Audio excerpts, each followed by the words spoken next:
Greetings and welcome to Star Trek Discovery Pod, a sometimes funny, trying to be smart podcast covering all things new and classic Trek. What does he know? I am your captain, Myrriah Gossett. With me on the view screen, we have Clyde Haynes. Insert funny quip here. Yay, Clyde. And buffer time, pause, touch it. All right. We are excited to be talking about some of our favorite moments from season 1 of Lower Decks. But before we dig in, as we are recapping in preparation for the fifth and final season of Lower Decks, just a few reminders to get out of the way. Paul, where can people find all this stuff that we do, or share the show, or all the things? I'm Paul. And I'm here to remind the listeners to listen to the podcast on Apple, Spotify, YouTube. All links are at StarTrekPod.co. And if you're loving all the content and you'd like to help us in any way, consider joining our Patreon for just $2 per episode at patreon.com/StarTrekPod, which is actually not any way. It's a specific way. $2. We appreciate all of the support. Yes, the funds help us pay the bills for all of the hosting and the editing software and all the things that it takes to make a podcast these days. So appreciate all of our supporters. We are pre-recording this, so we don't have our live chat up this evening. However, I did get a couple of messages from the menagerie, from our patron members about some of their favorite moments from season 1. So you can join us over there on the Slack if you want to have a discussion about our picks this evening. But yeah, I think we can just dive straight into it. Everybody. Dive straight into it. Dive straight in. Oh wow. To boldly go where we have gone before, because we have reviewed all of these episodes in the past. Yeah.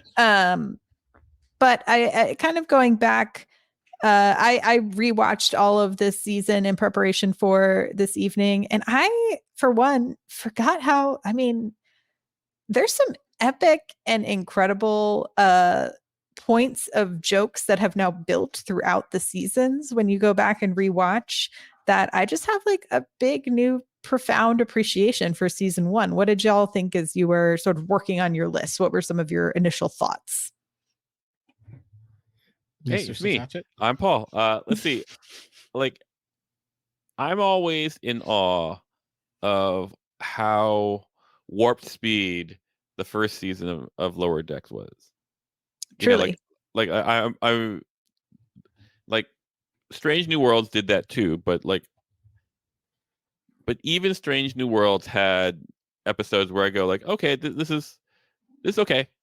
Whereas every episode of Lower Decks, I felt oh, I can watch this again immediately. For example, with Strange New Worlds, there's that effectively the holodeck episode where they all dress up as kings and knights and blah blah blah. Yeah. Never watched that again. But every single episode of Lower Decks first season, I've seen at least 3 times. Yeah, they all hold up really well. And the jokes, I feel like on this rewatch, I found even more jokes to love and to appreciate. And then stuff that has now since become long-term jokes of the show. And so it just really adds to, I think, the world building. But Clyde, what were some of your thoughts as you were working on this list? Well, sort of like Paul, there's a sense of awe, right? Slightly different. And I'm looking and going, when you're watching it the first time, you get this little bit, kind of this one piece, and you're like, okay, this seems interesting, good show. But when you go back and rewatch it, especially now that you've seen 4 seasons of it, you can't help but see their strategy, their master plan, and go, oh no, they had this woven out. And I had a newfound appreciation, because when Paul, you talk about Discovery and Strange New World and even Picard, let me preface this by saying I'm not a TV writer. Okay, so what? don't yell at me. Don't get mad at me. Uh-oh. But I think that when you're doing a drama, when you're doing something serious, you're writing it and having this arc, I think it's a little bit more difficult when you're thinking about it from a comedy standpoint, when you have these jokes and you've got to set up jokes that set up jokes that set up jokes 5, 6, 10 episodes down the line. And so when I'm looking at some of these jokes and thinking about like, oh, that was funny in the moment, but now understanding the whole like connectedness of the joke, it's even funnier, right? Like I see the, dare I say, the genius, the wit behind what they've done. And so I did walk away, and I didn't watch every single episode. I kind of want to go back. Like I was looking for certain things that I remembered. So that's kind of how I put together my list. Like, what do I remember? Like what still stands out to me, almost 5 seasons later. And kind of going back and looking for those things, it was like, oh yeah, look about this and look about this. And we won't get just not, I don't know if it's a moment, but like I remember from the pilot that aha moment when you realize that Mariner was Captain Freeman's daughter. Mm-hmm. Like that has become such a critical piece of this show that they didn't give us up front. Right. It's like now that you can kind of see some of the hints and potential and that kind of stuff. But then it's like, you don't really get the big reveal until the crisis point episode. And it's like such a, I think, smart building for the characters overall. But okay, let's go ahead and start our list. I didn't put mine in any particular order. I just kind of wrote mine, except for I would say my ultimate pod pick, which I think we all know what it's going to be. But we'll wait till we get there. Yes, sir. We got to save it because it could be anything. It could be anything, guys. It could be anything. It could really be anything. It could be anything. It's not. But I'll start with maybe. I'll try to put these in some kind of order, but one that stood out for me, especially on this second watch, I just found so funny and so silly and such a fun way to go down the list of all of these references is the Boimler girlfriend episode where essentially Boimler has the parasite. And I thought it was such a fun episode. One, there's the big string like theory board with Mariner, which is such an iconic image I see all the time on the internet now. And also you get to see like Mariner essentially walk through all of the times we've had like salt vampires, like all of these different references of like species that have infiltrated our Trek characters' lives in some way, shape, or form. And I just thought it was so funny and silly, especially with like, we get the Boimler reveal of him being nude, waiting for his girlfriend at one point. And then it's like, I think really establishes the Mariner-Boimler friendship relationship. And so ultimately, I thought that was like a really fun and successful episode. Cool. What about y'all? What's your number 5, if you will? I don't know that I put in any particular order. Yeah. But I'm gonna jump out and because it might be my number 1, but I'm gonna jump out and go Badgie. Badgie was probably close to my number 1 as well. It just like to me, I think I was reading an article that talked about it because I'm thinking like it was fun, right? But also terrifying. It really took something that we took for granted. And I think in season 1, one of the things that they did really well was they took a lot of things. They lured us into thinking about this in terms of traditional Trek because it feels like traditional Trek everywhere. And then helping us to laugh at some of these things that we've kind of taken for granted. So not only did they, this idea of, how many times have Data tried to create some piece of artificial intelligence, or they've created some character in the holodeck, like they've done all these things. Hell, we ended up with Voyager having a hollow character who became an essential and a critical part of the crew. Mm-hmm. So all this happened. So the idea that you would take this, like that would happen and it would turn out to be this kind of sentient monster almost that makes sense. But to do it in the iconic symbol of the Starfleet badge, ultimately, when I look back at that, I go, that's just brilliant. Like that is a brilliant piece of like comedy and that we're going to take the very symbol of Star Trek and turn it into a monster. Like, that's just genius. And it's going to be funny. Like a funny monster? Yeah. Pretty great. Cool. For Paul? me, for my number 5, I put Ascension Koala. Why is he smiling? It's just like, what does he know?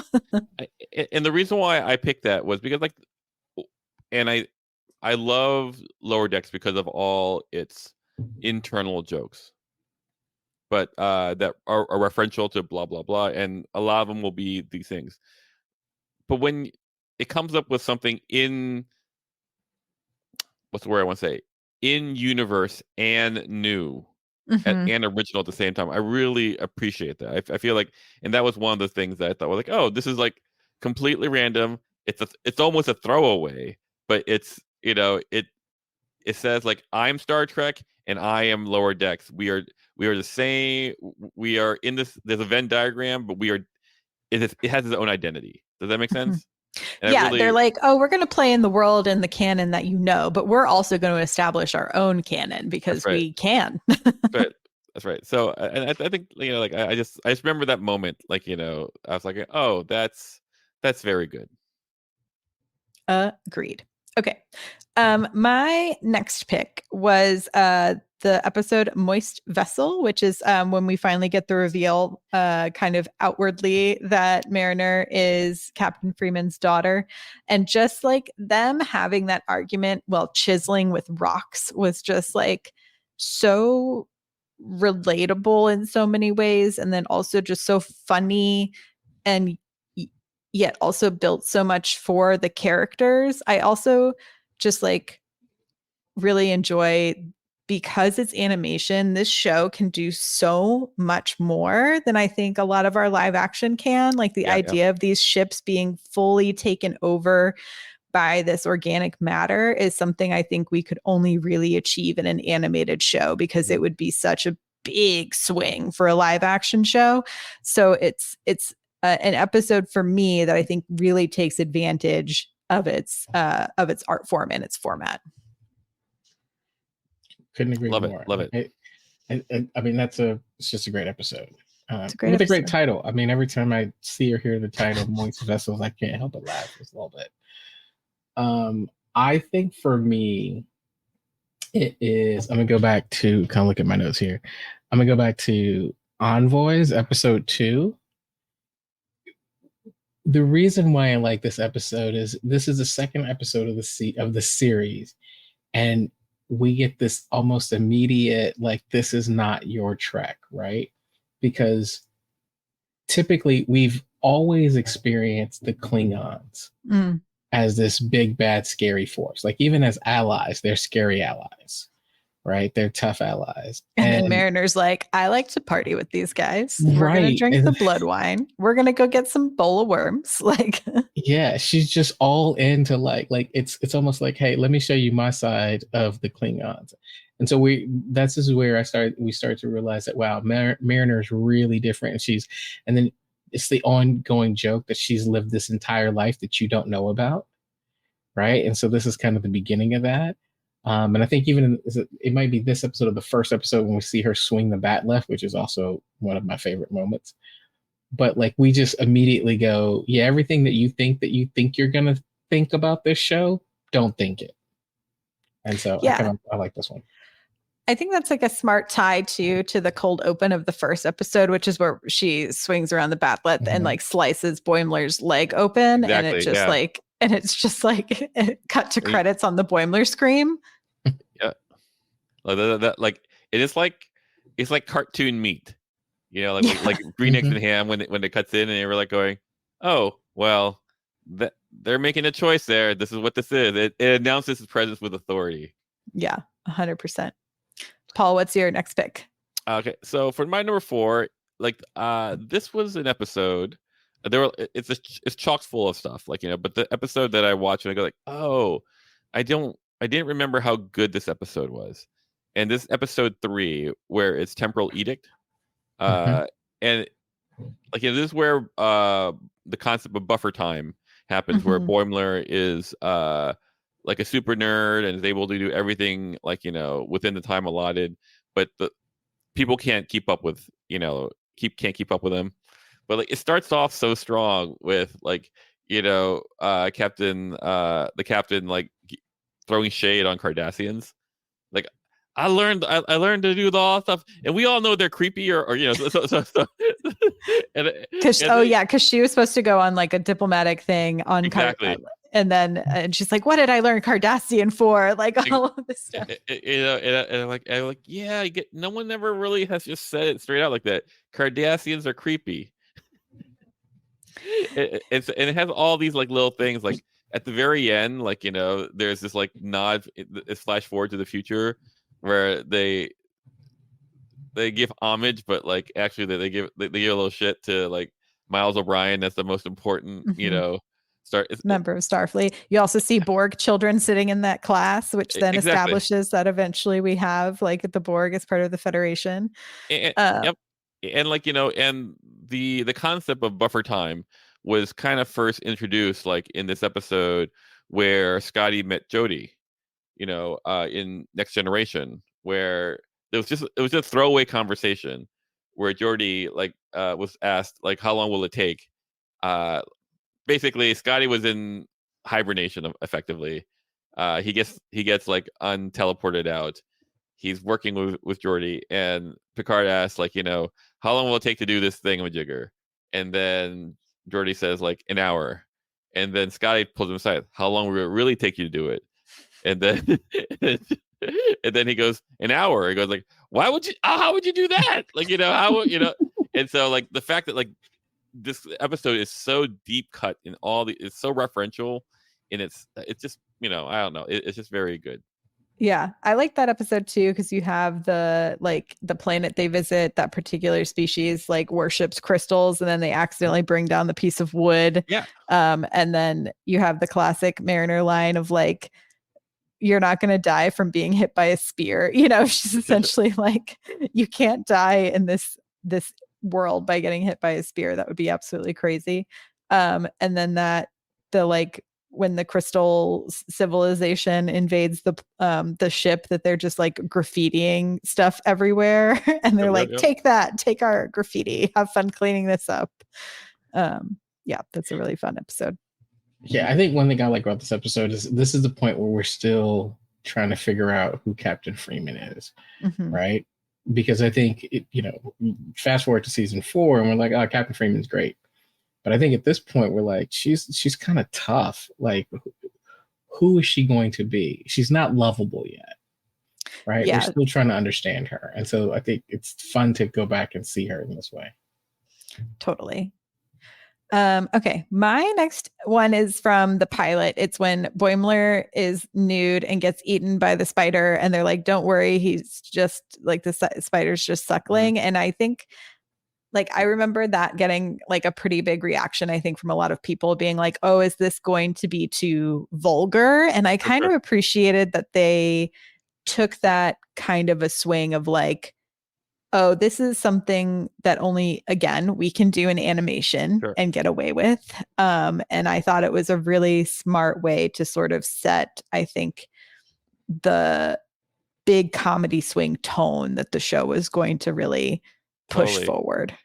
Like the moment, like my favorite part was like, just phase her. It goes, no, you'll spoil the milk.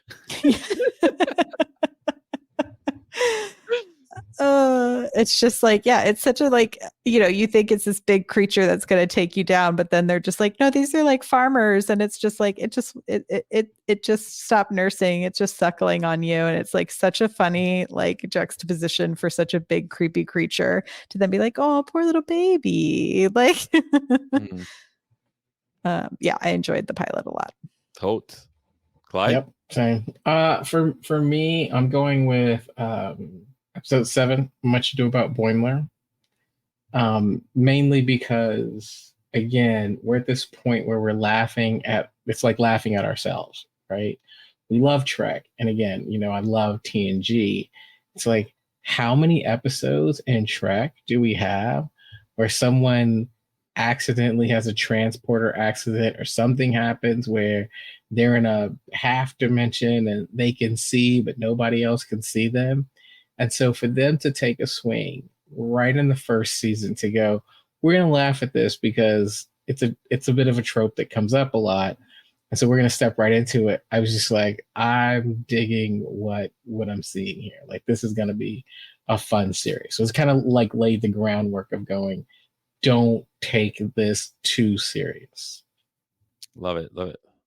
Yeah, I think that episode too, like I loved how much they set up, like they played with tone so well for you to think that he's going to this evil place. And this is like, oh, there's this dark underbelly to Starfleet. And he's just like, no, I just have an evil laugh. Like, don't worry about it. And then he's like, oh, I guess I probably should have like made the ship a little bit less ominous looking. And then we have the whole subplot of Tendy's like weird dog that no, that's mine. It's my number 2. Back off. Okay, I'll off. stop. That's back off. Back off. Go for it. I'm surprised we haven't had any Tendy stories yet. Like, I'm like, what's going on? You know, here's the thing. I don't know if I think Tendy's stories are that interesting in season 1. She's my favorite. She's great, but I do think she doesn't get as much development quite as yet. I feel like Rutherford gets kind of that C character development in the first season more. So now I'm gonna have to switch 2 and 3 because, like, you know,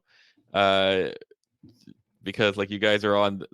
So my favorite, my number 2 or number 3, depending on how you want to look at it, is the dog in Much Ado, because the dog is crazy, and the way that like they introduce the craziness of that dog is like so freaking like you watch it and you're like going, what?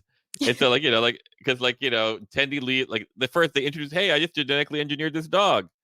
And then, like, you know, Tendy leaves the room and all of a sudden, the dog's neck breaks, looks back, and it becomes like a spider. And it's not like Spider-Man, like, you know, it is full, like, you know, the Conjuring type, you know, and you're spine like, break, yeah. What the hell happened? Like, what am I watching? And then, like, and you'd go, oh, well, that's a nice gimmick. But then they just keep on running it throughout the whole, you know, the whole episode. Like, there's a point where the dog's just walking, and then it turns to like a brick of aluminum or something, and just keeps on rolling. And you're going, "What the hell was that?" It's just so clever. It was so clever in a way that I was like, "Oh, I suppose like this is what I tend to enjoy is like the throwaway lines, you know, because they may not always get the most like spotlight, but like in some ways that's where the voice of something is. Yeah, I mean, even at the very end when Tendy's saying goodbye to the dog at the dock, and she's just like, you know, she finally realizes that all of this extra genetic coding she gave the dog is not actually what is typical in a dog.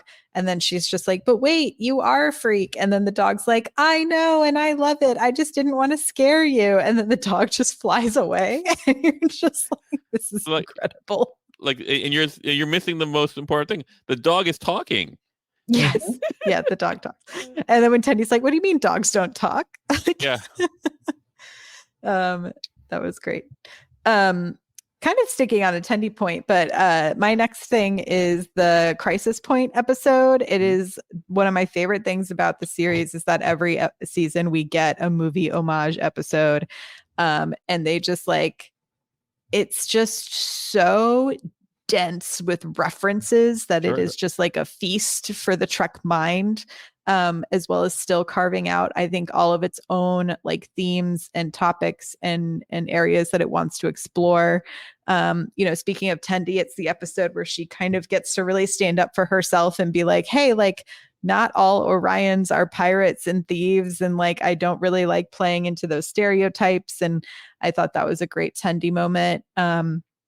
You know, iconic Mariner v. Mariner in a fight sequence, which was also really great. And the Vindicta versus Captain Freeman fight was also really great. Yeah. And then Boimler just trying to still like suck up for the interview and still trying to keep a hold of the chaos that has been reigning.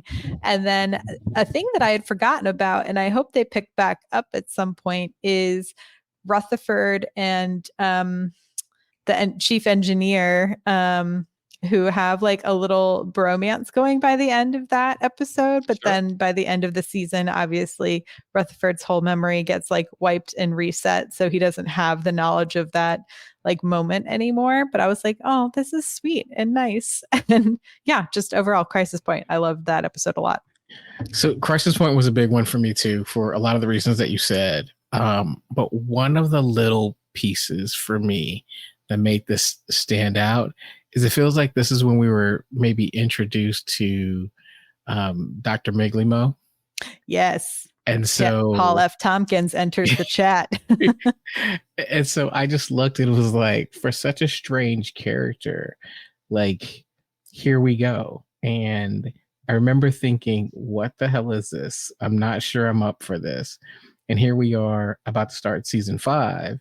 And Miglimo is a part of the crew, like a true part of the crew. And so this is one of the moments that stand out to me, is because Mariner was sent to talk to Dr. Miglimo, and I like he's funny. He's super funny. And at the end, it's like we get that nice bookend of then Captain Freeman going in for therapy and like kicking the table and being all like huffy and puffy about it. And you're like, oh, you and Mariner are the same people. Like, and you both have seemingly similar things to process in this room with Dr. Miglimo. Okay, well, Paul. I guess I'm changing my number 1 to my number 2. So it I think probably my favorite moment in season 1 is in Crisis Point, and when it's the Mariner and Mariner fight. Mm-hmm. And I think like ultimately, it really just says everything about her in the show. Like here's who she is right now, and it's and I'm a sucker for this, like for the like, oh, tough guy with the the soft heart, and like blah blah blah, and like she sacrifices herself for the crew. It's like really it's just really good as far as like just your classic because like the episode is a movie. It's a great a great arc for the movie in the TV show. Right. Yeah. Like you get a full character arc in the episode, aka the movie, but then it speaks so much to the full arc of the character of the season. Yeah, exactly. It's so you're like that's pretty slick. It's like the way that it renders is really clean. Mm-hmm. And like you see like the therapy of it all, and like after like her telling her why she's the way she is, and she's like, oh shit, that was a lot of I guess I need the therapy. Oh shit, this worked. Yeah. So I mean, I thought that was like ultimately what it showed was the show is funny and irreverent, but it has heart, and like the spine is the emotional spine is there. It's not just taking piss on stuff, like so it ultimately I believe that's what keeps it living, like as a show where I think like not all the Star Treks have like a clean understanding of where the heart of its show is. Yeah, and I think shouts to Mike McMahon, who I think is such a super fan that he's able to take, I think, what we all loved about specifically 90s Trek and like pour it into this show, but in a way that is done with today's, I think, storytelling methodologies of like how we really relate to characters and character arcs, and having these episodes are very episodic, but we're getting so much character development throughout all of them, and also joke development throughout all of them. And so like to Clyde's point, I think it is such a phenomenally written show for the jokes, but also for the story. Just like, yeah, shouts to the Lower Decks writers room. Y'all are killing it. like I love Rick and Morty. I think Rick and Morty is a great show. I feel that Lower Decks is on that same tier, but it's more consistent throughout its seasons. Yeah, I can't Yes. do Rick and Morty because of all of the burping and mouth sounds. It drives me, as someone who edits audio of people talking, insane. So, but I understand the appeal. I just cannot watch it in longer stints. What I like Rick and Morty, but it's kind of like a spicy food. And then it's like I can. Oh, you have I can eat it. IBS, Clyde? Yeah, you have like cartoon IBS. Oh, I'm No. sorry. I didn't realize that. No, but what I mean is like I dig some spicy foods, but after like it's not like I just want to keep eating it all the time. Just like I'll eat a little bit and be like, oh yeah, that's good. I enjoyed that. The thing about Lower Decks is like savory. It's right? like pizza. Like French You could eat it fries. Like I can forever. just keep going. Like I can just like, oh, that's good. I can have some more. And I think that's the difference. Like the thing about Rick and Morty is Rick and Morty's purposefully trying to find that edge of where you might go, ooh, and then it's going to cross it. Right. Whereas Lower Decks is like, no, we're going to be fun and we're just going to keep going. And I dig it for that reason. So. Cool. Yeah. Cool. Yeah. I'm gonna. Does anyone have anything else they want to talk about before we reveal? I think our show season 1 pick. Well, we can keep talking afterwards. I just want to make sure I'm not jumping the gun on anything. Nope. Okay. I think obviously it's Peanut Hamper time. Peanut Hamper. Yes, season 1. How did I not remember Peanut Hamper was season freaking finale. 1? The finale. Yeah, no. It was there from the beginning. It was already there. It's been there all along. That's right. It's been there all along. For us, Peanut Hamper. Right. Mathematically perfect in name, maybe not in function of the heart and of ethics. But man, what a beautiful agent of chaos is Peanut Hamper. Yeah. To then also tie in Badgie back into the finale. I mean, so good. So good.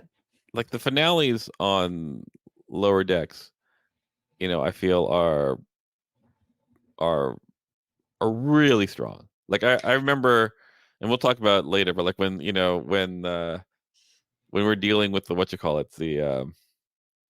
automated the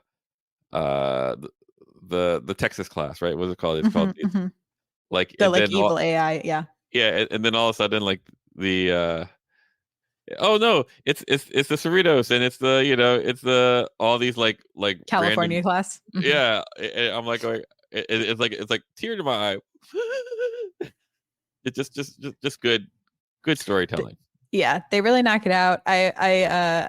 We also get the finale. We get the death of Shax, who then eventually comes back in the most Trek way possible, which is just like it's so funny. It's so well done. I love it so much. Yeah, and we'll talk about it. Yeah, and this was one of my favorites as well because, as most of you know, and our listeners who know, I'm like one of the 17 people who read the Titan series, like the actual novels. But so to have the end of the first season introduce Riker and the USS Titan was just like for me, it was like, oh my goodness, like this is, I'm here for this.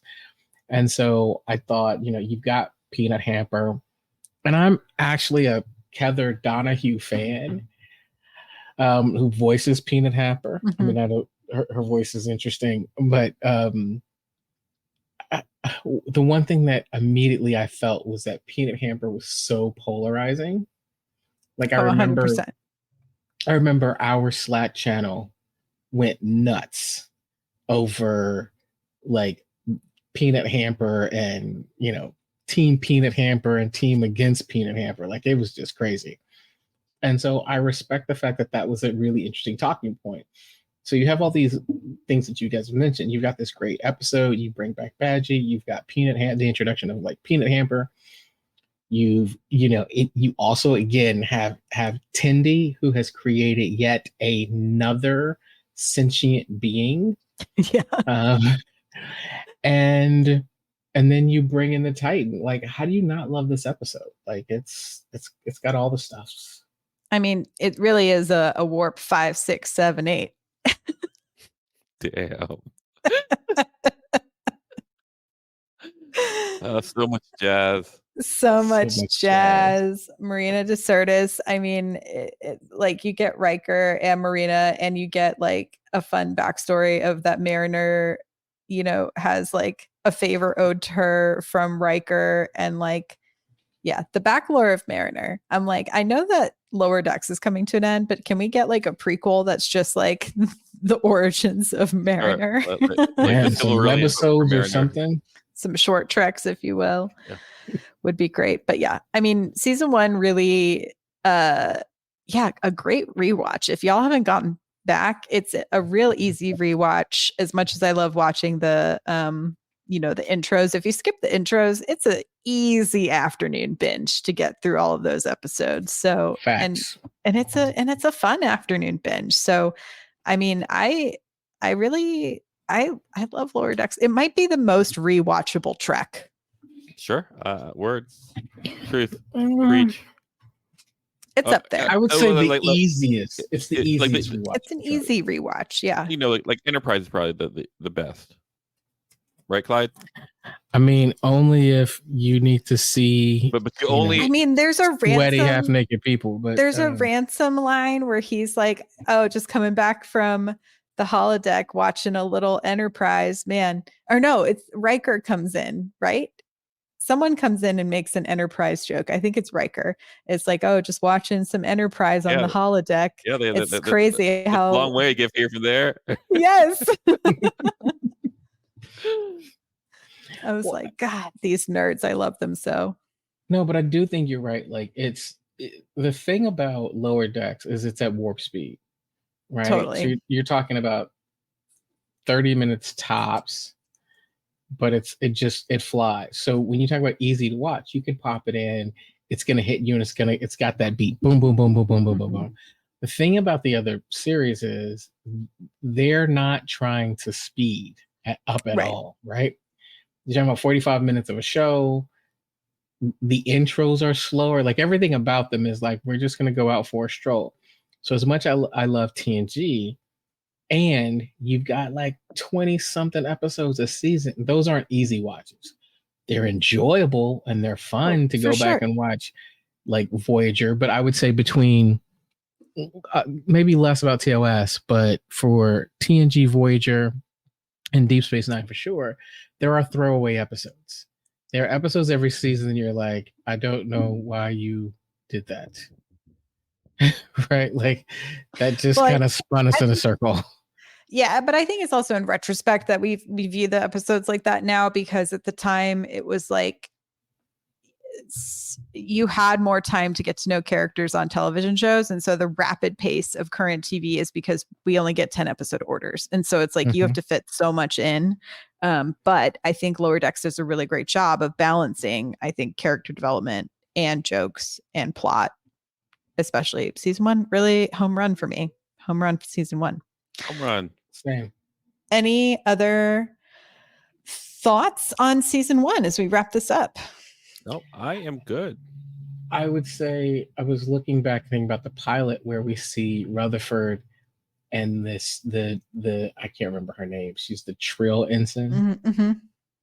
And to think about that and then establishing this relationship, or this will they, won't they with Tendi. It's, again, like there's some very subtle character development that I think we see throughout Lower Decks. That's nice. So totally. Yeah. Does a great job. Okay, y'all. Well, we will be back our normal Thursday next week to talk about season 2, our favorite moments. So let us know what your favorite moments are from season 2. You can let us know in the Slack or hit us up on social media. We want to hear from you. Rate, review the show on Apple and Spotify. Those reviews are actually super helpful with other people finding the show as we're prepping for the next season of Lower Decks. Maybe if you haven't written us a review before, we would love if you could. Let us know who your favorite Lower Decks character is in the review, so we know that you're listening. Would love to know. You can follow us on Twitter and Instagram. And until next time, y'all, live long and prosper. Bye-bye. Bye, everyone. Later.